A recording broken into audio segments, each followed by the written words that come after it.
या माया मधुकैटभप्रमथनी या महिषासुरन्मूलिनी या धूम्रेक्षणचण्डमुण्डमैहनी या रक्तबीजनाशिनी शक्तिशुम्भनिशुम्भदैत्यदलिनी या सिद्धिलक्ष्मीपरा सा चण्डी नवकोटिमूर्तिसहिता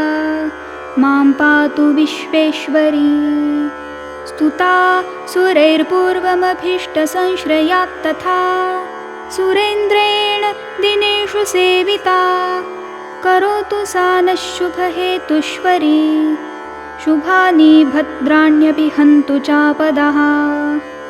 या साम्प्रतैश्चौद्धतदैत्यतापितैरस्माभिरीशा च सुरैर्नमस्यते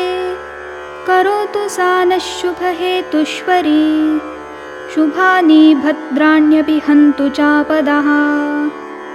या च स्मृता तत्क्षणमेव हन्ति नः सर्वापदो भक्तिविनम्रमूर्तिभिः करोतु सा नः शुभहेतुष्वरी शुभानि भद्राण्यपि हन्तु चापदः सर्वबाधाप्रशमनं त्रैलोक्यस्याखिलेश्वरी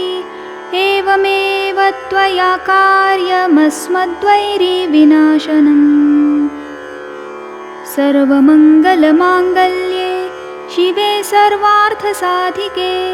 शरण्ये त्र्यम्बके गौरी नारायणी नमोऽस्तु ते सृष्टिस्थितिविनाशानां शक्तिभूते सनातनी गुणाश्रये गुणमये